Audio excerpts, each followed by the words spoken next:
In today's episode, we unpacked why nutrition is just as important as the actual training plan for big events such as marathons, half marathons, ultra distance events, and all Ironman events too. Whether you're seasoned or whether you're new to the space, if you're looking for some information about nutrition, whether it's in your training phase, on race day, or post-race, this episode is for you. Thanks for listening, and let's dive in.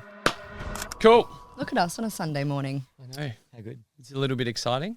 Mate, welcome back. You're the first return guest You of the podcast. Yeah, how exciting. What an honour. Yeah, you must be doing something right. We hope so. The people have spoken. We've gotten you back on. And mate, thank you for sparing some time on your Sunday. Like we said, after the Sharkies game last night, go the Sharks. Up the Sharks. Yeah, let's go. You're not a Sharkies supporter? I'm a Dragons fan. Oh. Huge. Okay. I'm a Dragons fan, but my wife is a Sharkies fan, and Nice. my mother-in-law is a Sharkies fan. So they're my second favourite team. And now, obviously, living in the Shire, Fair. kind of have to go for them. Wait, are you not Shire born? No, I grew up in Tamworth, actually, in the country. Actually, I knew this. I knew this. Why did you choose St. George then? My dad always went for the Dragons. Yep. And then I actually went to uni in Wollongong, so that was fitting. I lived in Wollongong for 10 years, so I went to a fair few home games down there. Fair. Just stuck. That was a coincidence that I was in Wollongong, but went for them from a young age. Yeah, fair enough. Mate, that's kind of like my origin story with the Sharkies because, I didn't know anything about NRL before moving to the Shire, and you go. now I'm a Sharkies supporter. I'm Even though we not went to a Melbourne convinced. Storm last night. I'm not convinced you're a Sharkies supporter. For context, I'm last trying. night, I'm trying. Zeb in a crowd full of Sharkies supporters goes, "Go Storm!" I was like, I just wanted to see what the reaction Just would be ruffling like from my feathers. fellow. Yeah, You from got my some fellow looks. Sharks. You were shot some looks. Just a couple. Mate, big weekend this weekend though. So they've got the UTA events on out in the Blue Mountains. You've been out there a fair bit over the last couple of years, haven't you, for those events? Yeah, so last year or the year before, we did a nutrition study and actually got a paper written off the back of that with the University of Wollongong, which is really cool, which looked at diet quality in ultra-endurance runners. So that was a really cool, neat little study. And then previous to that, I actually went out there and did a very kind of raw nutrition intake study personally, where I was kind of following a few people around and tracking what they were taking in. That was probably in 2022, 2023. And really dove into the data on that based on people's personal preferences during a race, and also realized that with that database that I had probably about 50 different gels that I was like, oh, hang on, we can actually analyze what's in those gels and what's the difference between 20 grams of carbohydrates and one that has 45 grams. So I was like, it was a cool little study, and obviously just myself learning on the way as well. So it was good. 100%. Do you love the data side of things? I do like the numbers. It kind of makes sense to me, but also I would say in sport, I always say to clients around there's the art versus the science. We talk about the science, and then from the science you make the art of it to make it personalized for you, to go, oh, well, the data says 30, 60, 90 grams of carbohydrates, what works for you, your gut, your intensity, and things like that. So there's always wiggle room for personalizing things, but it's good to start with the science and then personalize it from there. Yeah. And had you heard any results from yesterday from people that you're kind of working with, or Yeah. any exciting numbers that you heard come out of yesterday? Haven't really dove into the details yet. Most people kind of finished last night at They're just like, I yeah, need to sleep. yeah, probably half of them are still asleep, to be honest. But some good results. And at this point in time, I don't usually say it, but I haven't had a client DNF a race at this point in time. So, Huge. Ooh. Huge. We love that. We love that. yeah, Okay. so that's been 4 or 5 years of doing this, and I haven't had someone DNF. So Unreal. let's Well, keep it that way. Yeah, we'll Now look that I forward to say hearing that. them wake up this Yeah, morning I'll then. have to check my text Yeah, messages I know. to make sure. Chapo, First you'll never message believe what after the happened. podcast. Oh, mate. Well, this kind of segues really nicely into, I suppose, what we're here to talk about today. Obviously, we kind of summarised a little bit about what we're going to discuss today in the intro, but looking into the wonderful world of nutrition, especially around running and some of those, or we're going to say some of those events in general. Yeah, some of those endurance sports.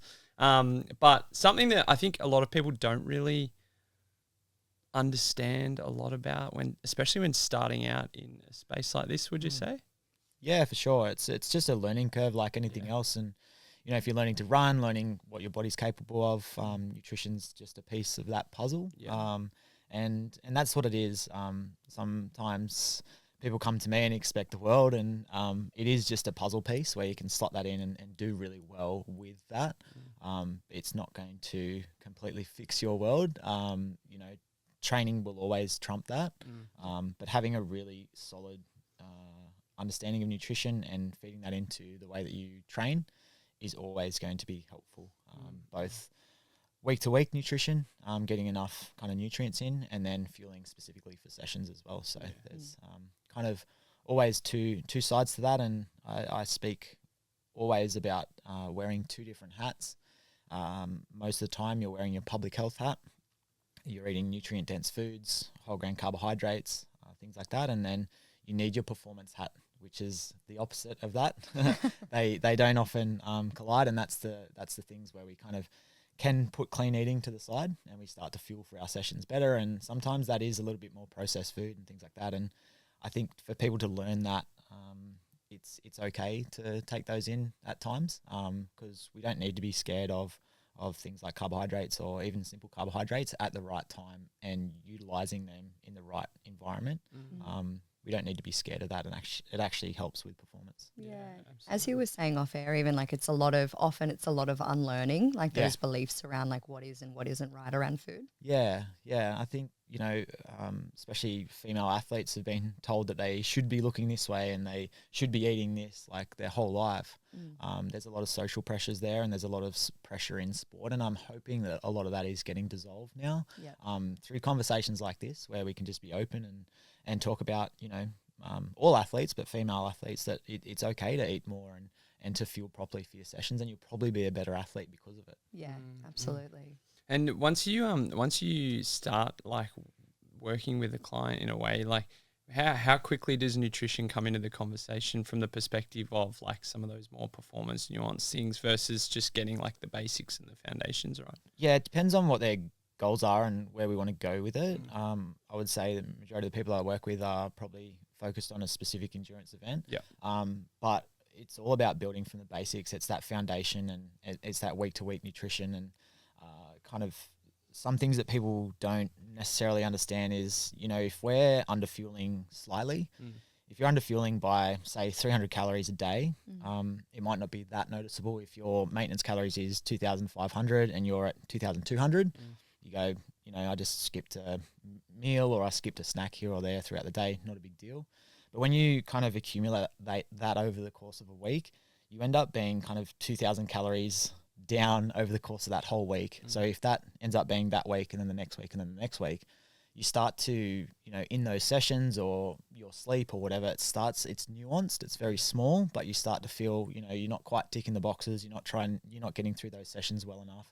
And so we need to start with the basics, and that week to week nutrition is the basics to keep our body functioning and us healthy and our immune system firing. And then we can start to talk about performance nutrition, because we can't dive there. We can't start that conversation there until that foundation. Until we start to build up from there. So, and as well, like training for these events, it's not like a 1 or 2 week job for most people anyway. I mean, there's some people that buy a ticket and they're like, I'm going to run a half marathon next week. Like, I really feel like that. Yeah, it's a bold strategy. But, but majority of people who are looking to set their sights on some of these events, they're planning this weeks in advance. So like they've got like a bit of a runway in terms of training plans and all that kind of stuff that they're starting to think about. And like you said, I think it's really important to identify the nutrition stuff early, because even before they start their running program or whatever they're looking to do, they already know which shoe they're going to get. They already know like all the logistics around the actual running and what the different training types look like. But a lot of the time, the nutrition is something I think that gets just taken for granted a lot of the time. They don't probably really understand, would you say, the extent that nutrition and eating proper like actually plays long term for their performance in fully events. And to answer that, if you know what shoes you're going to be wearing on race day, you should know roughly your nutrition plan and carbohydrate loading strategy and what you're going to eat on race day morning. And be practicing that and go, okay, well, a bowl of oats doesn't work for me or does work for me. I'm going to continue to do that. And it's reducing the margin for error is what I kind of term it, where you know, you go, okay, well, the bowl of oats was good, but maybe the blueberries didn't sit too well, so we take them out. So it's narrowing that margin for error. So rather than saying overall, my nutrition is out the window, you go, okay, well, where and why, and start to pick apart little nuanced parts of it and go, okay, well, this is now working for me. I'm going to implement that on race morning every single time. Maybe I can add a banana in there. Maybe I can add this. And you start to tweak things rather than going, oh, I've got to throw that out and got to swap this for that. Yeah, I got to swap this for that, or my mate's eating this, so I have to eat that now. It's you need to personalize things, and the only way to do that is trial and error. And for the love of God, don't try something new on race day. Fully. Yeah. I feel like everyone's been, I tried a new gel on the day, and it's yeah. just. Some people can get away with it, but it's not advised. I'll never forget my first half marathon. I stupidly had like a tub of yogurt the morning of, nice. like amongst other stuff. But I don't know why I just decided randomly to include yogurt. I did not feel well. Yeah, it was not good.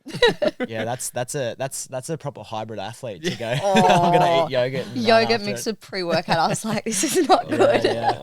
There you go. But you learn, right? You either win or you learn. I always say, and it's like those kind of things. You go, okay, well, that's in the bin. Let's find something else. Yeah, and even just to sort of debunk, I guess, some of the myths around carbohydrates with this type of fueling.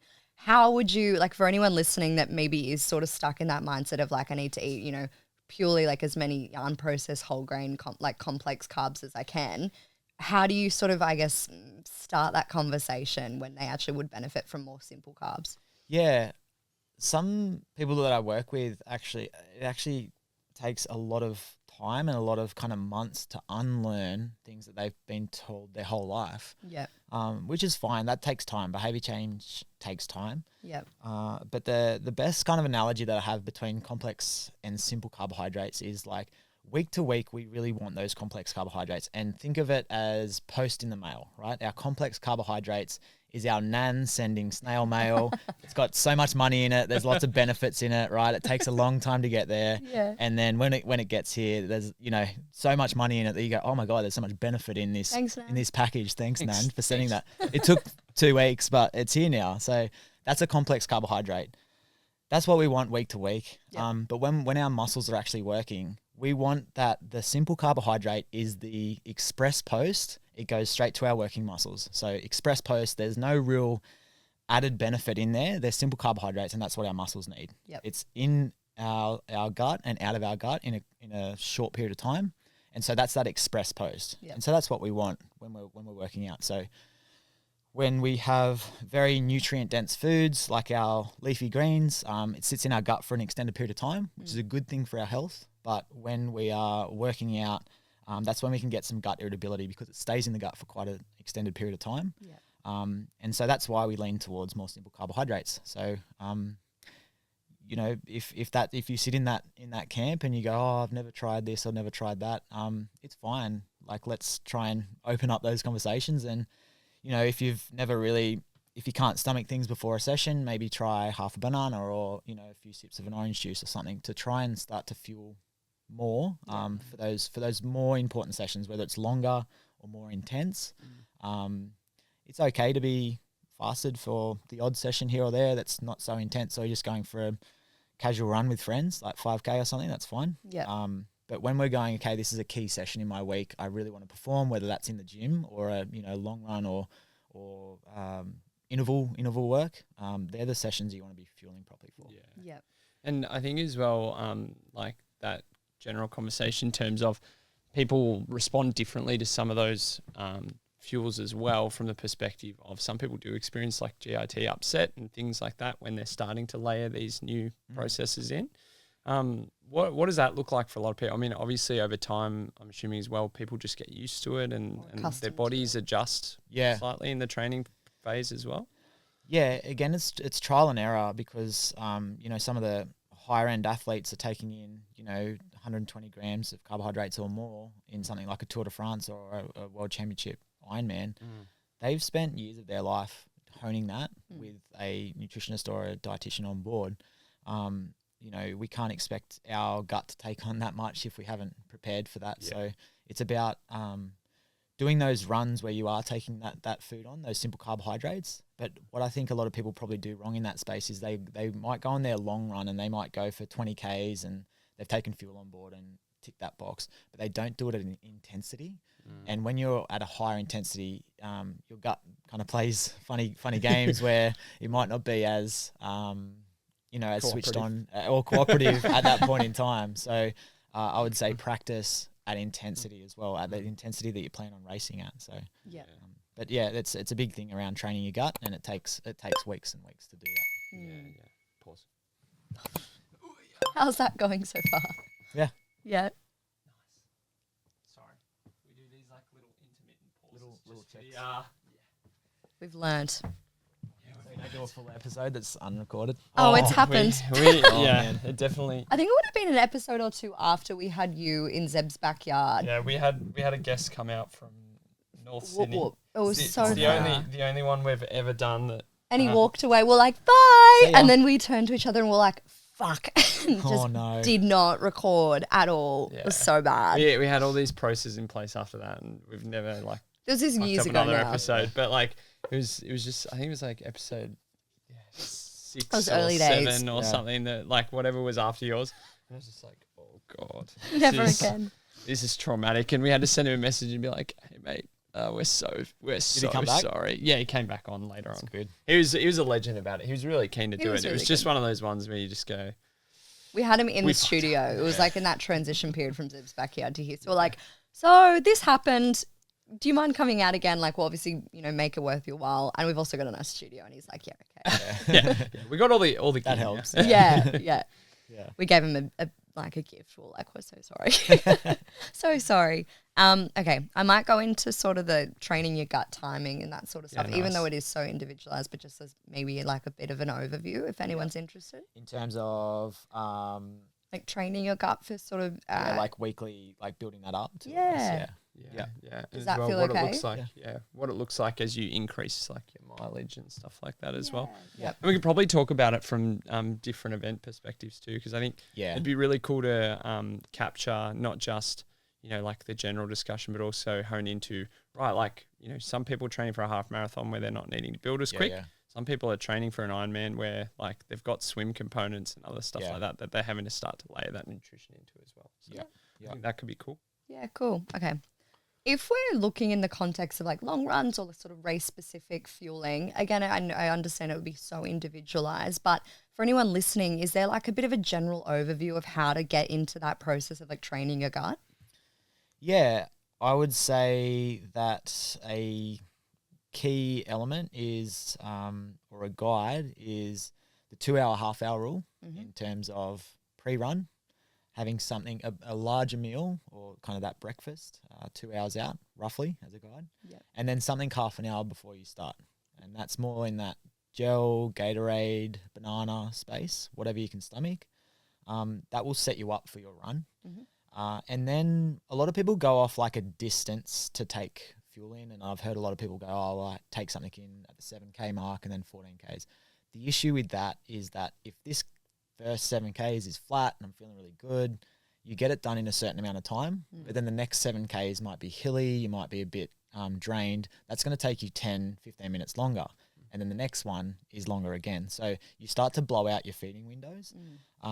So what I always say is try and set up a separate alarm on your watch that will beep every kind of half an hour, 45 minutes. And then you're taking stuff in at that point in time. Yeah, that's a good idea. I never thought about that. And I'm just like thinking back to my half marathon. I was like, yeah, I'm going to take one at like 10Ks and 5Ks and 15Ks. All And the by the time I got to 15Ks, my pace was just like starting to really dwindle. I'm Yeah, like, yeah, oh yeah. God, I need something. My legs are turning to jelly. Yeah. And it's, it's your past self looking after your current self and your current self looking after your future self. Because you don't necessarily bonk or hit the wall until you do. And you're like, oh my God, here I am. And then whether you're sitting down and trying to eat everything under the sun, Yeah. it's still going to take you that kind of 10 to 20 minutes if you're even able to get back up and go again. Yeah.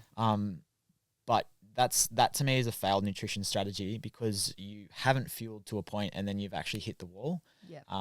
And you need to rebuild from there. Whereas if you're taking something now, in half an hour, your self is going to think half an hour ago you. Yeah. So, Oh, Like, absolutely. yes, thank you. I've actually got fuel to keep going. exactly. And you can almost, like if you're dialed in enough when you have a feed, you can almost feel it. You can feel that slight change where you're like, okay, I'm back on top here. Yeah. Oh, for sure. And even I think obviously with time you get more accustomed to listening to those cues in your body. You can feel when you start to feel a bit woozy or drained. Yeah, yeah. And it's not, you're never going to get it perfect. It's very hard. I always relate things back to surfing where people will search for the perfect wave. When you're looking for a perfect race, it's very difficult, like especially if you're in that marathon space, to go, I had the perfect race, my pace was on time, my nutrition was on time, and that's why people keep coming back to the sport, right? It's like, if I just did this, I might have gone a little bit quicker. And so we're always searching for that perfect race, and that's a good thing that keeps us challenged, but nutrition is a part of that, so we're never going to get it perfect. It's about trial and error and finding eventually what works for you, and what kind of works for your gut while you're at a certain intensity. Yeah, and then I think as well, like, because there's such a big training window for a lot of these events, how much do you find, or how much do you tend to talk to some of your clients about, like using those gels early on in their training plan or early on in their like training period, versus later on when they're like, Ks are obviously a lot higher, their runs are a lot further, like some of that stuff. Is it still kind of a bit of a premise of, even if you're doing a short tempo run, or even if you're doing, like a hill run or something along those lines, you're still looking to fuel mid session as well? Yeah, and it comes back down again where we base it off the science, and the science says that carbohydrates are our primary fuel source for anything above kind of that 60-65% intensity, which if you're doing intervals, if you're going up hills, you will be above that 65% in terms of heart rate. We kind of run out of carbohydrates around that 60 to 90 minute mark. So as soon as we're in that half marathon territory, marathon, ultra marathon, we need to be fueling. And so if people are doing those races, what I say to them early on, 12 weeks out, is that go to your run store and grab gels. Grab a number of them, see which one works, because there's different grams of carbohydrates. Most nowadays are quite good in terms of their size is almost relevant to a 30 grams of carbohydrates in a serving. But then there's the viscosity of it too, right? So some are quite watery, which is good. Some are quite, some almost like an oyster. What are the other ones? The chia pot, the chia ones. So there's a lot on the market now. So it depends on what you're kind of keen on and what works for you. And everyone's so different. Fully. Yeah. So like some of my friends will love the ones that I'm like, I could not even stomach that. Yeah. Exactly. So I was like trial and error. I wonder what mine. I've been having the Pure Sport ones. Have you seen them? Yeah. This is not a sponsored discussion. But I've been having the Pure Sport ones, and you're right, like the viscosity and just how it actually goes down and how it sits in your mouth after. Yeah. Like they're fantastic, but I've had some in the past where like you have a little nibble at it, you're like, I can't run anymore just because I can't breathe. And some of them come down to mouthfeel as well, that you run really well off two of them, but then when you have your third, you're like, oh yeah, no. It feels gross. And if that's the case, you need to change a race strategy to go, okay, well, maybe I alternate them so that they're not as bad, or maybe I'm getting my calories in a liquid form or so, and that's when you start to speak to kind of the marathon or the ultra marathon space where you can start to diversify your food a little bit more. And the reason that gels work is they're just in a convenient, simple carbohydrate package. So that's why they work well. You can do real foods if that's your thing, things like dates, bananas, but it's the convenience of those things. It's very difficult unless you're on like a bike and can take a banana or something with you. It can get tricky to take those things, especially if you're running. I don't know how many like runners like are quite new to the space that you've worked with in the past, because again, like I'm picturing a lot of the time when people are working on race day nutrition strategies, they're probably quite seasoned, or they've been in the space for a little bit of time to know that there is a bit of importance to that. As the kilometers kind of go up across the weeks, obviously like we're having this discussion around, like I'm assuming you'd consume more gels based for if you're running a lot longer.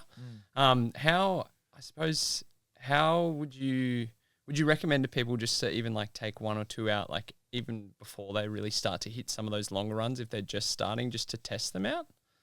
Yeah, for sure. There's always that trial and error stage, and it doesn't matter what you take out on your runs. It's like what works for you. And I think the longer that you're going on those races, if you're in that ultra marathon space or if you're doing multiple day events, then you really do need to start to diversify what you're taking in. Because if you're doing a multi-day event where you're going for 6 days or longer, if you're relying solely on simple carbohydrates through gels, your body is going to not be happy with that because there's no nutrients on board, because you are accumulating day on day. You might be ticking off your calorie density, but you go, okay, I've got enough in for that run, and that will serve you okay for day one. Day 2, day 3, your body won't be too happy. You'll start to feel it, and that's where we need to support our immune system week in, week out. But also, if you're doing multi-stage days, you need more nutrients on board. How does this we've kind of spoken a little bit about the training of like some of the key running events and stuff, but we were having a quick chat about this off air. How does this change in terms of some of those tri events or the Ironman events in terms of that kind of training? Because I mean, I've never done one before, never looked into it. Not yet. But no oh gosh, that's bold. But like obviously the swim component of like the race as well, and like hitting transition points. I'm assuming that's when they get a lot of their nutrition is at those transition points, and then they stack themselves with snacks for said run and said ride as well. Yeah, exactly. And you've almost got like 3 or 4 stages of like a nutrition plan, and you're obviously not, unless you're doing an open water swim of 10 Ks, you're not taking nutrition on board usually in a swim. No. And if you've never seen people take nutrition on board for a 10K open swim, it's very interesting looking thing. So YouTube that. I actually will. I'm really intrigued. I'm gonna actually look that up now. It's liquid calories, very dense liquid calories in a very small bottle, and they actually do like 1 or 2 strokes of backstroke and just slam the whole thing. Oh, that sounds horrendous. It's not pretty, but they're quite efficient at doing it. So. Right. But anyway, for an Ironman, you're not going to be doing that. So it's about fueling well for that breakfast, that 2 hours prior and half an hour prior to your event. Swim, get through your transition. That's usually when you can take something on board. And I would say transition's kind of similar to an ultra marathon event where there's a checkpoint or a transition where you're like, okay, I can take something on board while I'm still getting ready. And then bike is actually something you can take a lot of nutrition on board. Usually you've got pockets at the back. You can stack your bike with a thing called a bento box, which is storage unit on your bike. And because your top half isn't as mobile, and that your kind of abs aren't moving around as much, or your gut isn't moving around as much, you can kind of take a little bit more whole foods on board potentially.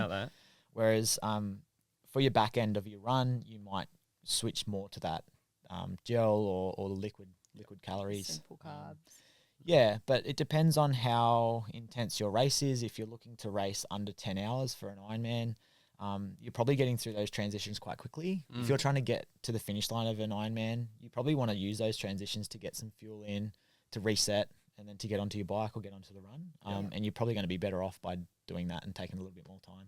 Yeah, right. And I guess that brings us quite nicely into the scope of carb loading, because I do think it's quite misunderstood. Like, does carb loading ever go beyond just the big bowl of pasta the night before? I think that's what most people think of it as. And, they're not wrong. But the research around it says 1 to 3 days prior, depending on your event. And I guess what I've learnt in my time of doing this is that if your event is a 10 kilometer, you can do a mini carb load and still feel really good in your race. When you start to get to that half marathon, you're probably doing a day, at least a solid day or a day and a bit. Marathon, ultra marathon, you want to be carb loading for 3 days out. In terms of how that carbohydrate looks for 3 days, the closer we get to race day, the more simple we want those carbohydrates to be. We still want whole meals, so still keep your regular eating patterns. We just want to reduce the amount of nutrient density, so those veggies a little bit more, and also kind of fats and saturated fats. So the less of those we have, the better our guts are going to feel. But if we go simple carbohydrates too far out, so 3 days out, it's what we were just speaking about before. Our body's not going to be too happy that we've just had simple carbohydrates like, Coke and lollies for 3 days straight. If you did that without a race, you're probably going to feel pretty average. So 3 days out, we're probably looking at increasing the proportion of carbohydrates on our regular plate. So more rice, more pasta in those dishes. and more complex carbohydrates. So thinking about adding things like sweet potato or brown rice, that's completely fine. So you've still got that nutrient density there. Then that 2 days out, 1 day out, that's when we can kind of shift towards those simple carbohydrates and always having a snack on you and not being afraid of, a few lollies after dinner or a Coke with dinner and things like that, because however you get them in, you really want to plump up your glycogen stores. So the amount of carbs that you have readily available, because we know that they're going to deplete in 60 to 90 minutes from when we start the race. Yeah. No, that's really helpful. And then as well, I think just starting to talk a little bit more about some race day stuff. Like what about all the little micronutrients and things like that as well? So looking at like your electrolytes and things like that. Obviously, with lots of training comes lots of sweat and lots of that kind of stuff as well. In the weeks leading into it, like what are you looking at in terms of hydration and all of that as well? The easiest way to understand hydration, I think there's a lot of confusion about hydration and electrolytes online at the moment. Pretty much unless you're in hot, humid environments, have gastro, or training continuously, you don't need to be smashing electrolytes every single day, every day of the week. Food has electrolytes. And there is a lot of food that have electrolytes in it. So we don't need to be over consuming that, especially if we're not training. It's a great tool to use, and people aren't wrong by saying magnesium is useful, sodium is useful, that they are useful in those events. The easiest way to understand hydration is WUT, so weight, urine, and thirst. If you're training and you've got scales at home, if you really want to dial in, you can go, okay, well, I'll stand on the scales at this point in time and I weigh, let's say, 75 kilos. I go out and do a long ride for 3 hours. I come back and I'm 74.8. So what you've probably lost is water weight. And so that's one indicator of how hydrated we are. But the most simple way to understand how hydrated we are is when we go to the bathroom, if we are peeing light straw color, we don't want completely clear. That's probably overhydrated. But that's the color that we want. And once we get there and we're kind of a couple of days out from race day and you've got light straw color pee when you go to the toilet, you're in a good space. Sometimes in nutrition, more is not necessarily better. With you. Yeah, I do agree that I think that some of the electrolyte supplements are very marketable at the moment. I think it's an easy product to sell. It's it's in a powder form. It's it's very cool. And I mean, there's always a nugget of truth in terms of what's been spoken, and people are possibly underhydrating, but I think what people need to separate is the difference between water as hydration and electrolytes. And they are useful, but we need to be using them in certain scenarios. If we're sitting at a desk every single day and we are smashing electrolyte supplements and not really training, it's your salt intake is probably over the top, considering that you're getting a lot of salt in your salty foods as well. So we need to be careful there, and I think it's kind of striking that balance between, am I training and sweating a lot? If that's the case, electrolytes are part of my plan. If I'm not, I probably don't. I can hydrate with water. And what about, how does that differ then on like a race day with like some of those ultra endurance events then? Yeah, we definitely need to be taking electrolytes on board. They're super important. When we sweat, we still are sweating out majoritively water. So water's still a priority. But yeah, it's about trying to figure out what works for you and still getting those electrolytes in. I usually say that there's kind of 3 or 4 levers, and if you've ever worked in kind of machinery or like a backhoe or anything, that you have 3 or 4 levers in front of you. In terms of race nutrition, there's certain products where you can pull all 3 levers at the same time, and those the 3 main levers are hydration, carbohydrates, and electrolytes. So there is a product that you can pull, which is like I'd say like a tailwind. You pull all 3 of those levers at the same time. You're getting hydration, you're getting carbohydrates, and you're getting electrolytes. Then, if it's a bit of a warmer day, you might need a little bit more hydration, a little bit more electrolytes on that day. You need to figure out what your plan is to go, okay, well, I want to pull those 2 without necessarily pulling more carbohydrates. That's going to have my gut kind of upset or overdone. So figuring out what products have what elements in them, and you can actually pull those levers at different times. That's the best way to understand what nutrition products are around endurance events, and knowing which levers to pull. The only other lever that I'd say in that space, without going into the detail, is caffeine as well. Yeah, yeah. And I was this going to probably- ask and about that was going to be my caffeine. next question too, but this probably segues nice into it now. Is how do you see caffeine in the new, like the Where does supplement it space, fit? or where does it fit in that performance space? Yeah, it's the most studied nutrition aid that we have. It's called a ergogenic aid, which is a legal performance enhancer. I think at some point caffeine was actually banned from a performance enhancement perspective. Right. Someone fact check that. Pretty sure. I'm pretty sure it was, but it's a legal performance enhancer. Yep. What caffeine does is it reduces our rate of perceived exertion, right? And so what that means is if there's two versions of you that is about to do a 5K time trial. Yep. One version of you is caffeinated, one is uncaffeinated. The caffeinated version of you is either going to probably finish 20, 30 seconds quicker, or they're going to finish at the same time but feel a lot better in themselves. Yep. So caffeine is a super useful tool in a nutrition space, but there's probably 2 or 3 steps before we get to caffeine. And we just spoke about it in terms of building that base, in terms of nutrient density throughout our week, getting enough carbohydrates on board, and then we can start to look at caffeine. And there's a few other supplements that are quite nuanced, but to be honest, I don't speak to them with too many clients because we haven't really ticked the first couple of steps Groundwork, first. yeah. But caffeine's definitely a product that's worth utilizing in race space, and you just feel a little bit better when you're in. Do a lot of people struggle to onboard it as a part of their nutrition plan from the perspective of the GIT upset stuff? Yeah. Yes, it can be. There's always a sweet spot with carbs, with caffeine to go, I've hit enough that I'm going to get a performance benefit out of it, but I haven't gone over the top where I'm super anxious before a race. I'm jittery. I've got GI issues where I'm on the toilet, 3 or 4 times before a race. So it's striking that balance. The science says 3 to 6 milligrams per kilogram of body weight. So working out what that is, it ends up being a lot by the time you times out 6 times your body weight of milligrams of caffeine, and most coffees would be around 90 to 100 milligrams of caffeine in a coffee. So if you're upward of, if you do the maths on that, some people are upward of 450, 500 milligrams. It's a lot. So if you're like, oh, well, I'll just listen to the science and I'll do that, you might get some issues off the back of that. So it's about bringing that down, and you'll still get performance benefits at a lower end. You don't need that buzz and that anxiety to actually get performance benefits from caffeine as well. Yep. And then cycling the supplements, do you find that like a lot of time people will use it then as like a resource throughout a race in terms of they might cycle between caffeine based like gels and things like that?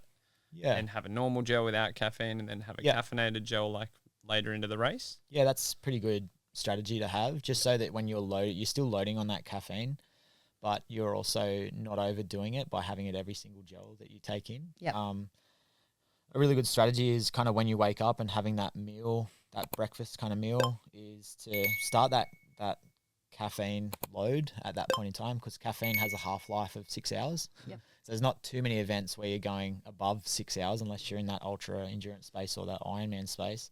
So in saying that, by having something, even, if you're a regular coffee drinker, having a coffee with your breakfast, if you can stomach that, and then possibly having a gel with caffeine either just before you start or there's the first gel after that. That way you're kind of topping it up, and you'll always be kind of on top of where you're at. Yeah, right. And I've got the stat on the caffeine ban. I chat GPT'd it. So handy. It actually pre 2004, caffeine was on the WADA, the World Anti-Doping Agency's ban list above a certain threshold. Yeah. That wasn't that long ago. What was the threshold, does it say? It says if an athlete had more than 12 micrograms per milliliter of caffeine in their urine, it was considered a doping violation. Yeah, right.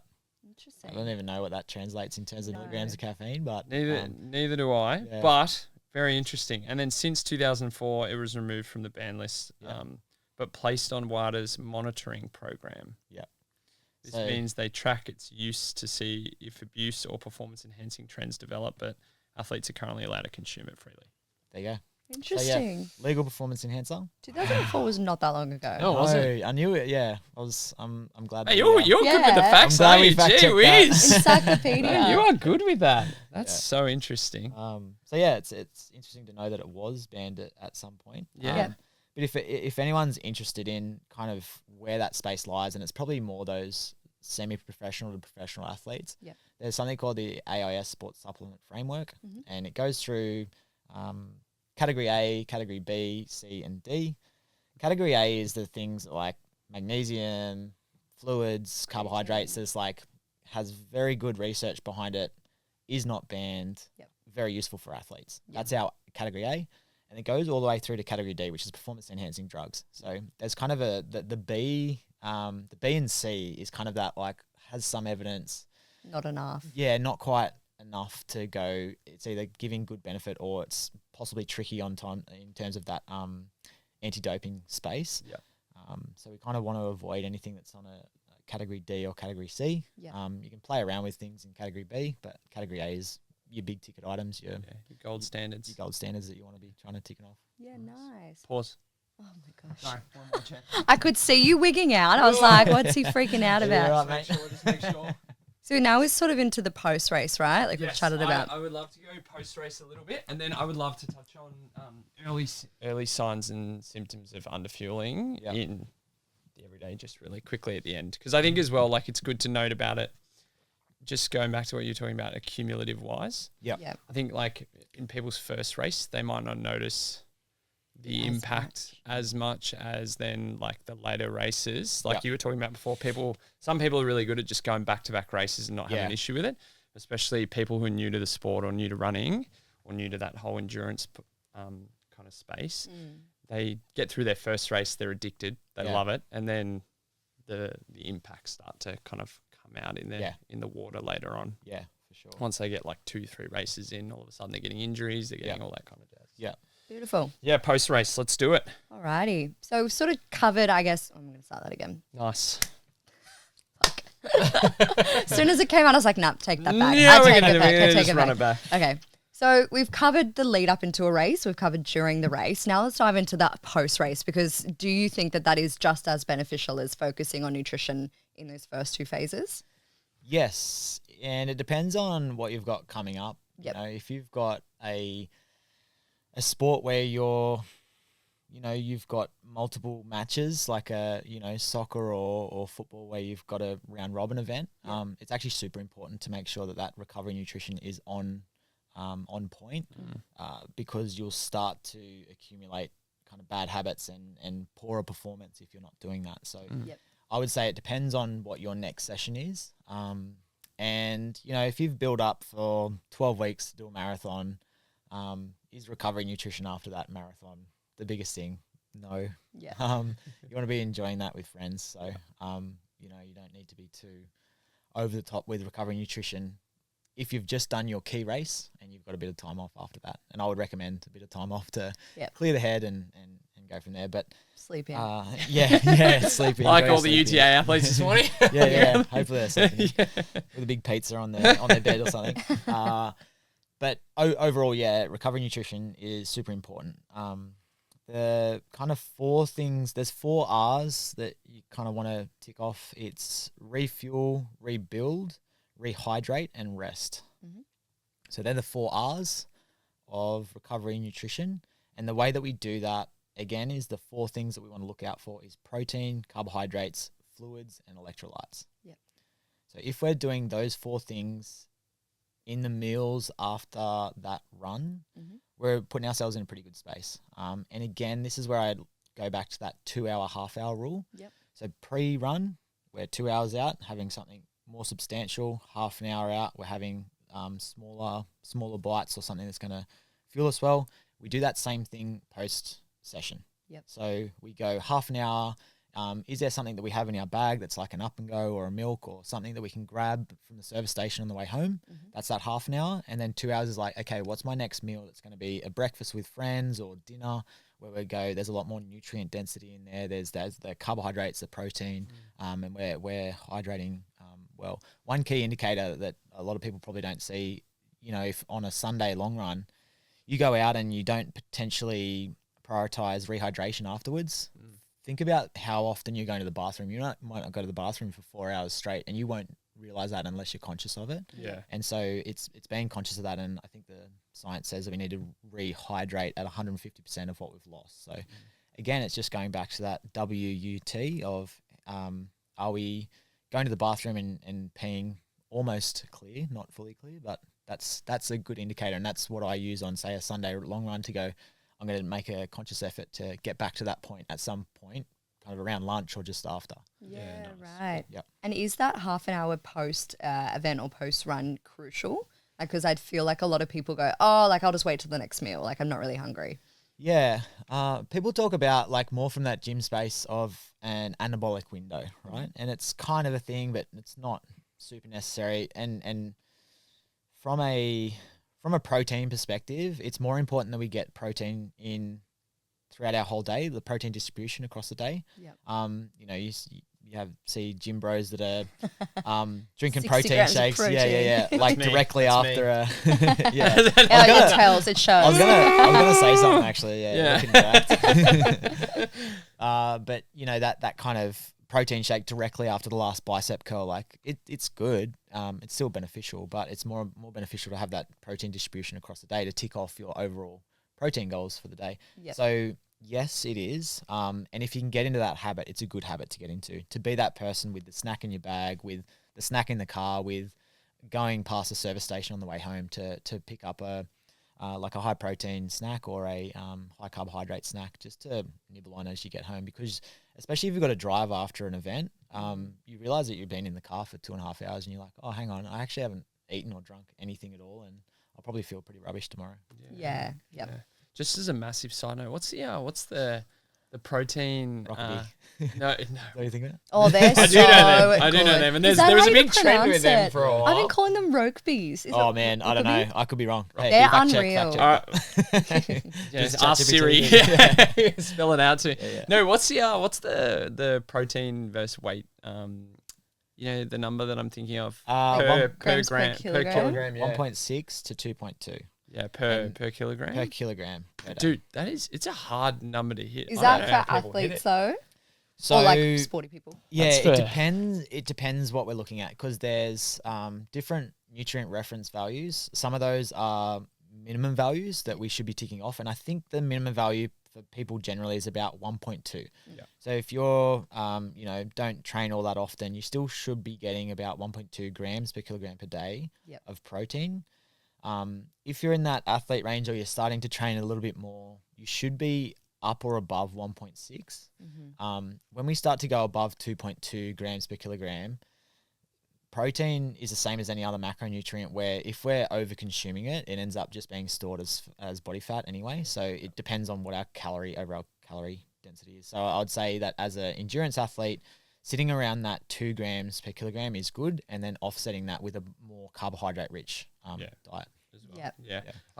I just remember hearing the numbers though, and then actually doing the math and going, Yeah. that is a lot of. Yeah, it's a like lot. you don't I'm trying actually to do the picture math how right much now. protein it is, but it's a lot of Yeah. protein on So the. I think most people that are listening, if you can just times your body weight by 2 Yeah. and try and kind of work kind of backwards off from that. Yeah. And the best way to think about it is to say, okay, I've done the maths on that, and it's 150 grams per day. Yep. Then you go, I'm having 3 meals and 2 snacks per day. How do I break up 150 based off kind of 5 meals, 3 bigger meals, 2 smaller meals? Can Yep. I do that? And that's the easiest way to do it. Yeah. Yep. Which means that, your chicken breast, your protein shake, are those things, they're usually around that 20 to 40 grams of protein. Yep. Yeah. And there's no upper limit of what you can take in for a meal. There's a lot of myths around that as well. Yeah. But you kind of do the maths on what does 150 grams look like, and then break that up across the day. When you Yeah. break it down, it's pretty doable. Like I was just sort of doing Yeah. the quick maths. I was like, if you have a good hit of protein every meal, maybe like obviously a couple snacks and stuff, Yep. it's pretty easy. Yeah, you just got to be conscious of it. But Yeah. it's I always say you're either informed or not informed. It's a binary thing, and if you don't know the numbers and then try and figure out if you're close to them, you sit on that uninformed stage. So it's about going, okay, well now I know that number. Can I get close to it? Yeah. Absolutely. Yeah, and it's not just a 24-hour snapshot either. Yeah, I think a fully. lot of people fall into that trap of like, oh no, I didn't do it this day, so now I'm doomed. The whole idea that our body like resets at midnight or something. It's not. We're not. It Cinderella. does, doesn't it? Oh, Nah. that's what I said. That's what I was told. I think as well, so like we kind of covered, and I suppose the goal of today was to give people a bit of insight into, pre-race, in-race, post-race, Nice. like a little bit of a general gist of like things that we can kind of look at in those different phases of a training plan. Now kind of looking cumulatively across multiple races, and I think this is, we were talking a little bit about how it's addicting, right? Like people love it. Yeah. They love it. They get into it. They buy their first pair of shoes. They run their first half marathon. They're like, This is I'm me. going for a Yeah, mara. yeah. This I'm is going my for whole a mara at the personality. end of this year. And in 5 weeks, I'm going for a mara now, Yeah. So I think the biggest thing I think we wanted to touch on a little bit were early signs of red S. And, not necessarily like we were talking about before, the need for a diagnosis, but what are the early signs that we're underfueling, especially in those scenarios where we're training for multiple events across a year or a couple of years? Because I think, just recently talking with a few people, sometimes you don't realize it, like you said, in the moment or in the first event that you're training for, but cumulatively across time, all of a sudden, sometimes there are signs and symptoms that start to come through that Yeah. put us in the injury landscape as well. Yeah, and I think, people get excited about races and there's plenty on the calendar. And it's very easy to overdo races in a calendar year. And it's something that I've learned over the last 10 or 15 years is that it's actually better off to pick a couple and do well in those rather than trying to do 10 things at once. Yep. And a lot of people are guilty of that, and that's fine. There's two ways of learning. You either learn, properly or you kind of research all that sort of stuff, or you learn the hard way, and that's also fine. I've learned the hard way when I was younger as well. So Yep.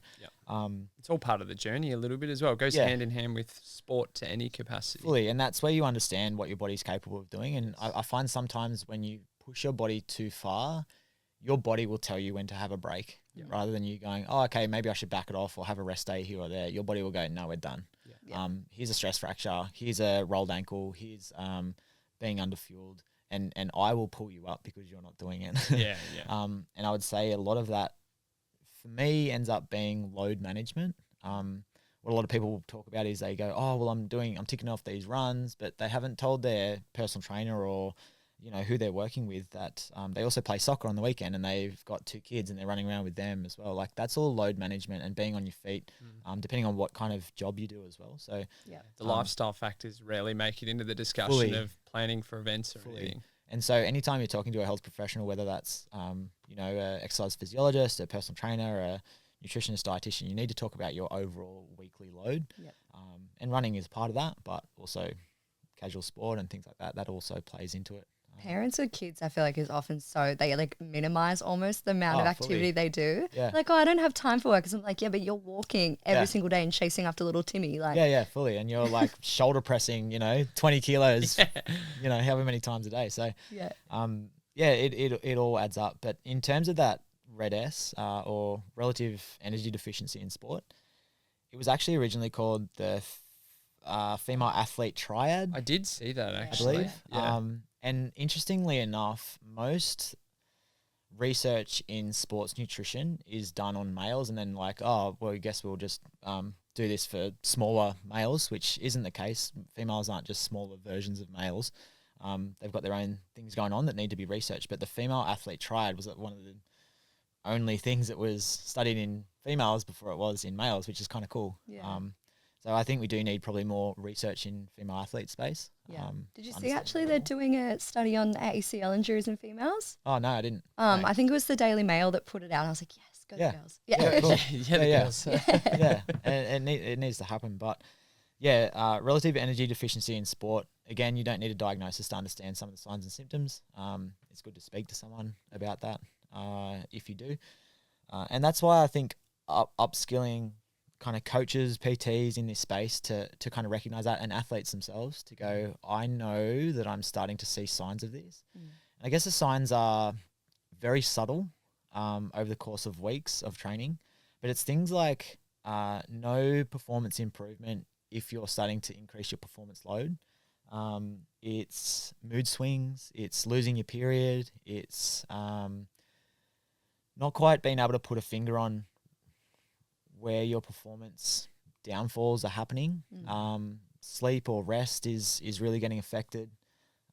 There's plenty of signs of underfueling. And when you start to actually unpack that and be informed about that, you go, again, it's about narrowing the margin for error. And you go, I know that this is now happening. Yeah. And as soon as you acknowledge it, you're like, I'm in this space. Yeah. I need to either speak to someone or I need to start fueling properly for my sessions. And fueling for your session and fueling for your week is the exact same thing. If you fuel for your session, you're going to feel better in that session. If you fuel well enough for your week, you should feel better overall. And again, it's very nuanced, but you're probably going to sleep better. You're probably going to get through your workday a little bit better without kind of energy drops and things like that. So it's very nuanced, but picking up on those and understanding a bit more, being a bit more body conscious about when you're feeling low and, when your mood's a little bit off, you're like, hang on, is my training load over the top or am I underfueling? So they're the two elements of low energy availability is either underfueling or overtraining. And some people are doing both at the same time, which is, a very quick road. Compounds the effects a little bit. To stress fractures or pulling your body up short. Yeah, absolutely. And I think, like you said, there needs to be that multi-team discussion where do you often see people presenting to in that landscape too? Because obviously you're working with them from a nutrition perspective sometimes, but then, I'm sure they're seeing physios or they've got people who are managing their running program and things like that as well that they need to talk to. And I would say usually the first people that see it are probably athletes themselves. They understand in the back of their mind that there is something going on. And because they see, Strava and other people are doing this or that, and it's a very easy world to get kind of sucked into and go, oh, well, everyone's doing this. And I mean, if you looked at my Strava profile, it's all over the place. And it's like, that's okay for me. It works for me. I'm in the gym. Sometimes I'm over here. I'm doing recovery stuff. That works for me. And I try my best not to get injured in that time. But I would say the athlete themselves are probably the first people to recognize it. And then I would say it's run coaches. Run coaches are the next people that probably need to be upskilled in that space to recognize signs of underfueling. And then on refer, it's fine to not fully understand everything or not know the answers to stuff. That's where you reach out to other health professionals. And the best analogy is, a boxing analogy, to put the right people in your corner to go, do I have the right coach with me? Do I have a nutritionist or dietitian? Do I have a good physio? Once you get those good people in your corner that can speak clearly on a topic and give you clear advice on things, you've got the right people in your corner. And once you've got them, you just hold on to them. Yeah, absolutely. And you can kind of, have those discussions between them. And if they're the right health professionals, it will start to link up between what different ones are saying. You're like, actually, that's what the physio said. And it does link up in terms of load management or whatever. So they should be speaking the same language. Yeah. It's always a nice moment when you're with the client, you give them a bit of advice and they're like, oh, that's what my physio said, or that's what my doctor said. And you're like, see, we're not lying. Yeah. And I think as well, from the healthcare practitioner side, we as a healthcare landscape needed to probably do a better job at talking to each other too, because then it's about having that next layer of communication of, does the physio talk to the run coach? Does the dietitian, nutritionist talk to the physio? Yeah. And I probably see in 10 years' time we will have a more holistic look of what health looks like in terms of personal metrics from data and things like that from wearables or being able to cross-reference between a run coach and a physio, because the more those people are talking, the better the individual results end up being, whether it is performance or whether it's lifestyle as well. But I do see that as a good step forward in terms of health professionals working together in the future. Yeah, it'd be very cool if there was a platform or an app where we could all connect. Yeah, just thinking business that is. Okay, we're going to cut that and we're going to run that behind the scenes together. There's a lot of legalities around that. Copyright it now. Yeah, done on the air, live, copyright, and no one can. We'll erase that bit so no one steals our idea. Nice, mate. Well, mate, I don't want to take any more of your Sunday. Thank you so much for sparing the hour for us to come in and talk a bit of dribble over a coffee. It's 2.0. been awesome. I always feel like I learn a million and one different things when we have you on the podcast. 100%. And for anyone listening as well, I guess as a bit of a takeaway, obviously we've unpacked a lot around performance nutrition. For anyone in this space that's either really new or just wanting to take that next level, is there one or two tidbits or one or two sort of main takeaways that you would recommend? Yeah, I'd say start to learn to understand your body and listen to it when it is sending those kind of red flags up. Yep. Because it's all well and good to get really excited and really emotional and engaged in racing, or a lot of friends are doing. That's unreal. I would never speak ill of that. It's just about managing what you're capable of with the rest of your lifestyle as well. So, you know, dip your toe in or dive in the deep end, but it's just what's manageable in your lifestyle. So do that, and then I would say overall is making sure you're fueling enough for what you're asking your body to do. Mm-hmm. So if they're the 2 tips you take home, then hopefully you're in a good space with any event, whether it's a marathon, whether it's a 5K, and the best thing you can do is consistently do that over time, because it's all well and good to do one event and go, oh, I smashed that marathon, or like I did that really well, and then you don't want to be injured for the next, however many years and not be able to do one. So I would say that consistency is much better than trying to absolutely smash one race and ruin yourself. Yeah, absolutely. Alrighty, and if people are interested in learning a little bit more about you, where can they find you? Yeah, Chapo Health and Nutrition website, or just on socials as well. You're a meme master at the moment. I'm loving it. I get a bit ruthless at times, but it creates conversation, and that's what social media is for. It's not for that dense, heavy content. It's about creating conversation, and then off the back of that, having conversations like this. So, absolutely. All for these kind of conversations. So if people are keen to reach out, let me know. Yeah, beautiful. We'll pop it in the show notes. Very good. Thanks, guys. Thanks for listening to today's episode. Make sure to hit the like and the subscribe button on whatever platform you're listening to us on. We can't wait to catch you next time.